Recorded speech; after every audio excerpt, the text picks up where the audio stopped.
এটা স্কলাৰশ্বিপ সম্পৰ্কীয় ঘোষণা লৈ আহিছো। Directorate of T tribes and আদিবাসী ৱেলফেয়াৰ আসামে স্কলাৰশ্বিপৰ বাবে আবেদন বিচাৰিছে আৰু এই স্কলাৰশ্বিপ প্ৰদান কৰা হ'ব টি ট্ৰাইবছ এণ্ড আদিবাসী কমিউনিটিৰ লোকসকলক। টি ট্ৰাইবছ আৰু আদিবাসী কমিউনিটিৰ যিসকল ছাত্ৰ ছাত্ৰী আছে তেওঁলোকক এই স্কলাৰশ্বিপ প্ৰদান কৰা হ'ব। এই স্কলাৰশ্বিপটো হ'ব তিনিটা পৰ্যায়ৰ: পোষ্ট মেট্ৰিক স্কলাৰশ্বিপ, মেট্ৰিকৰ পিছৰ পৰ্যায়ৰ স্কলাৰশ্বিপ, আৰু এই স্কলাৰশ্বিপটো প্ৰদান কৰা হ'ব ANM, GNM বা আদাৰ টেকনিকেল কোৰ্চ। ANM, GNM বা বেলেগ যি টেকনিকেল কোৰ্চত যদি কোনোবা ছাত্ৰ ছাত্ৰীয়ে পঢ়ি আছে তেওঁলোকক এই স্কলাৰশ্বিপ প্ৰদান কৰা হ'ব। লগতে হায়াৰ ষ্টাডিজ যিসকল ছাত্ৰ ছাত্ৰীয়ে কৰি আছে তেওঁলোকক এই স্কলাৰশ্বিপ প্ৰদান কৰা হ'ব।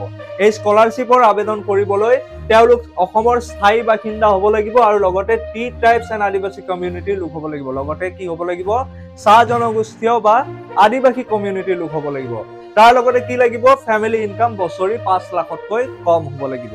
এই স্কলাৰশ্বিপৰ বাবে আবেদন কৰিবলৈ ইয়াত দিয়া ৱেবছাইট কেইটাত গ'লে আপোনালোকে আবেদন কৰিব পাৰিব। লগতে এই স্কলাৰশ্বিপৰ আবেদনৰ তাৰিখ আৰম্ভ হ'ব 1 জুলাইৰ পৰা 15 আগষ্টলৈ। এই স্কলাৰশ্বিপ আবেদনৰ সময়সীমা বান্ধি দিয়া হৈছে। গতিকে ইয়াৰ ভিতৰত আপোনালোকে স্কলাৰশ্বিপৰ বাবে আবেদন কৰিব লাগিব আৰু সোনকালে যেতিয়া এপ্লিকেশ্যন পৰ্টেল আৰম্ভ হ'ব আপোনালোকে আবেদন কৰি ল'ব আৰু আকৰ্ষণীয় বিত্তীয় সাহায্য লাভ কৰিবলৈ সক্ষম হ'ব।